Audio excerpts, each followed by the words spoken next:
Mesyuarat Menteri-Menteri Ekonomi ASEAN-AEM ke-47 dan mesyuarat berkaitan melabuhkan tirainya hari ini. Selepas 4 hari berlangsung, negara ASEAN dan rakan dialognya sepakat melahirkan komitmen jitu ke arah pembentukan Komuniti Ekonomi ASEAN-AEC. Laporan penuh kita terus saja bersama KAMAL FIRMANSHAH KAMALUDIN di Pusat Konvensyen Kuala Lumpur. KAMAL.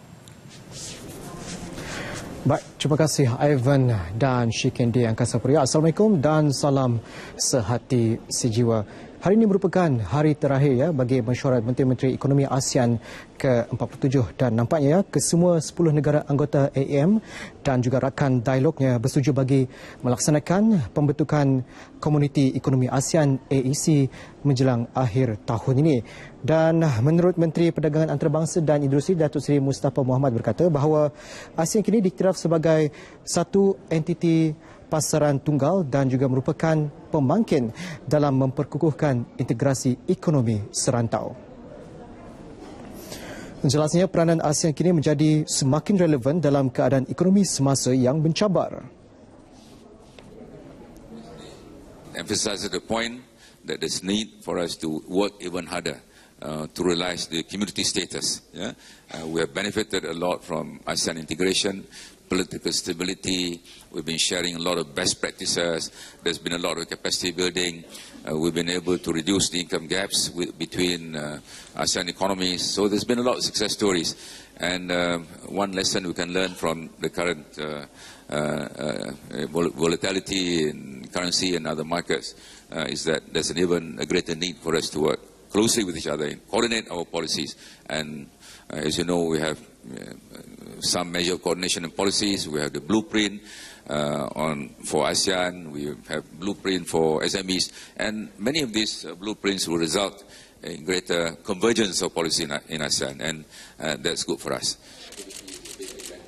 Beliau bercakap pada sidang media hari terakhir mesyuarat AEM. Pelbagai siri mesyuarat yang berlangsung sejak Sabtu lalu disifatkan berjaya mengukuhkan kedudukan ASEAN sebagai satu kuasa ekonomi serantau. Imej ASEAN ke arah mencapai matlamat sebagai satu pasaran ekonomi tunggal juga telah diterima positif oleh komuniti perniagaan negara-negara anggota.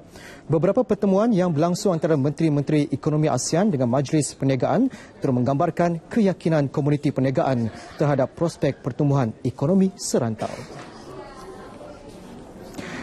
Baik, kad laporan skor AEC dan juga laporan berkaitan akan diterbitkan untuk pemegang kepentingan dan sektor swasta pada sidang kemuncak ASEAN yang dijadual berlangsung pada November ini. Timbalan Setiausaha Agung ASEAN untuk Komuniti Ekonomi ASEAN-AEC, Dr. Lim Hong Hin memaklumkan laporan akan memperincikan kemajuan AEC yang telah dicapai sejak 2007. To tell them exactly what they're looking at when the leaders gather together to launch the ASEAN Community 2015. Among them, we'll have a report on AC scorecard because there's been a lot of interest to look at what has been achieved, what we set out to do, and what else do we have to do for to complete the whole scorecard. And we also be producing a report on investment. To give you a state of play, more looking at, we launched the ASEAN Committee way back in 2007, and now we are in 2015. We also want to show to the private sector, our key beneficiary of all the initiatives we are pursuing, how much have we actually managed to, attract foreign direct investment to the region. Selain itu, sistem laporan dalam talian yang diperbaharui akan turut dilancarkan bagi menggalakkan sektor swasta melapor dan berkongsi sebarang bentuk isu dan halangan bukan tarif dalam transaksi perdagangan serantau. Lebih 1,000 komuniti perniagaan yang terdiri daripada sektor swasta dijangka hadir pada sidang kemuncak ASEAN November ini. Pada sidang media samaya, Datuk Seri Mustafa turut mengulas mengenai penubuhan jawatan kuasa ekonomi khas yang diumumkan Perdana Menteri. Tegasnya, penubuhan jawatan kuasa itu tepat pada masanya bagi berdepan cabaran ekonomi semasa. We need a dedicated team 24/7 to monitor what's going on. Many things happening overseas in the stock markets, currency markets, commodities markets. policy matters, policies been taken in a few major countries which are having an impact on the economy. So it is timely, it is important to have focus. Beliau yakin jawatan kuasa ini akan memberi input yang baik dalam melaksanakan strategi bagi berdepan dengan keadaan ekonomi dan kewangan yang mencabar kini. Pagi tadi turut diadakan sesi perundingan antara negara anggota AEM dan rakan dialognya dari Kanada dan Rusia. Dan kedua-dua sesi itu dipengerusikan Datuk Seri Mustafa. Dialog rundingan Kanada AEM keempat bermula kira-kira pukul 9 pagi tadi dan berlangsung kira-kira 2 jam. Kanada diwakili Timbalan Menteri Perdagangan Antarabangsanya, Christine Hogan. Ia kemudiannya disusuli dengan rundingan AEM Rusia juga bagi kali keempat. Rusia diwakili oleh Menteri Pembangunan Ekonominya, Alexei Ulyukev.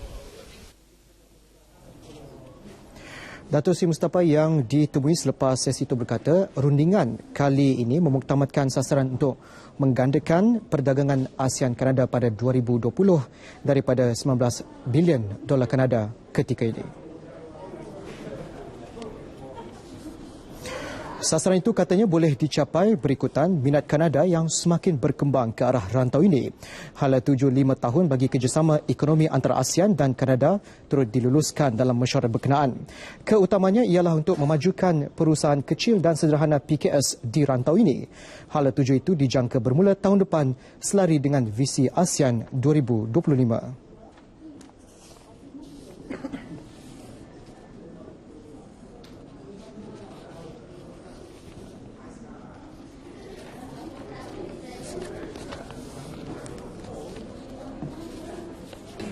Investment recently in energy and in food and agribusiness export to Canada. A lot of investment in investment in education in terms of students from this part of the world going to Canada, and I think there's a number of them that can occur. Certainly, also the BPO sector and ICT investment between Canada and Asia is quite large, particularly the Philippines. In Russia, we have at least minimum 20 million Muslim population. That's one. And also from the experience that we have, certainly now in Russian Federation we have halal certification bodies. We have National Halal Association of National Halal Industry. Baik, Majlis Perundingan AEM dan bersama Majlis Penasihat Perniagaan ASEAN atau ASEAN-BEC yang turut diadakan hari ini pula sepakat mahu mewujudkan Majlis Keusahawanan Muda ASEAN pada sidang kemuncak ASEAN November ini. Jelas pengerusi ASEAN-BEC Tan Sri Munir Majid, majlis itu nanti memberi peluang kepada golongan muda untuk mengemukakan sebarang cadangan dan idea berkaitan. We talk a lot about the young. I think they should represent themselves. They should represent themselves in dialogue with officials, with ministers, so that the young know directly what they want. They don't. After that, after the council's established, they don't have to come through the ASEAN Business Advisory Council anymore. Although we'll just be informed about what they're doing, so that we have the information. Turut dibincangkan cadangan mewujudkan e-kewangan lebih fleksibel dan boleh diguna pakai di semua negara anggota. Tirai AEM ke-47 dilabuhkan dengan diakhiri Mesyuarat Menteri Ekonomi Kemboja, Laos, Myanmar dan Vietnam CLMV yang ke-7. Mesyuarat tersebut bertujuan merapatkan jurang ekonomi antara 4 negara tersebut dengan negara ASEAN yang lain. Menurut Setiausaha Kementerian Perdagangan Kemboja, Surasapan, beberapa projek dirancang bagi merapatkan jurang tersebut yang melibatkan bidang pelancongan, pertanian dan perikanan. According to the comments that from the ministers of CLMVs, we need to do more of a good evaluations and monitoring of our projects of development. So we agree that next time when we meet, we need to make it clearer to the leaders. I'm talking about leaders and ministers, so that we can make a better judgment, if you will, on each project. Mesyuarat yang berlangsung selama 1 jam turut dihadiri oleh Setiausaha Agong ASEAN Lee Luang Min.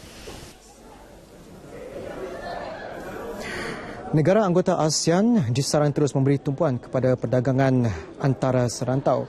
Ia bagi memastikan ekonomi di rantau ini terus berkembang dan mencatat pertumbuhan memberangsangkan. Penasihat kepada Menteri Perdagangan Indonesia, Sondang Anggraini berkata langkah tersebut perlu memandangkan ketidaktentuan ekonomi global ketika ini. Now the economic in the world is downturn, so it shows us that we now have to depend on the trade between ASEAN. It's become more important between ASEAN. As you may be aware, even though our economic growth little bit decline, however our trade, our economy is still positive. Dalam perkembangan yang sama, Presiden Majlis Perniagaan Kanada ASEAN, Wayne C. Farmer berkata, penyusutan nilai mata wang beberapa negara di rantau ini tidak menjejaskan pelaburan Kanada. Secara purata, pelaburan di ASEAN meningkat 10% setiap tahun. Obviously, the U.S. is a big trade partner with Canada, and we export a lot. So, historically, when the dollar is low, that's been a boost to our exports.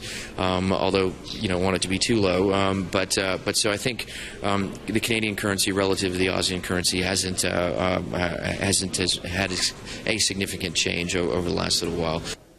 Ujar beliau lagi, corak pertumbuhan perdagangan perlu diberi tumpuan untuk memastikan ekonomi ASEAN kekal kukuh. Baik, sekian buat masa ini. Teruskan kesetiaan anda bersama TV1 dan untuk liputan seterusnya, kita kembali bersama Ivan dan Shikin di Angkasa Puri. Silakan.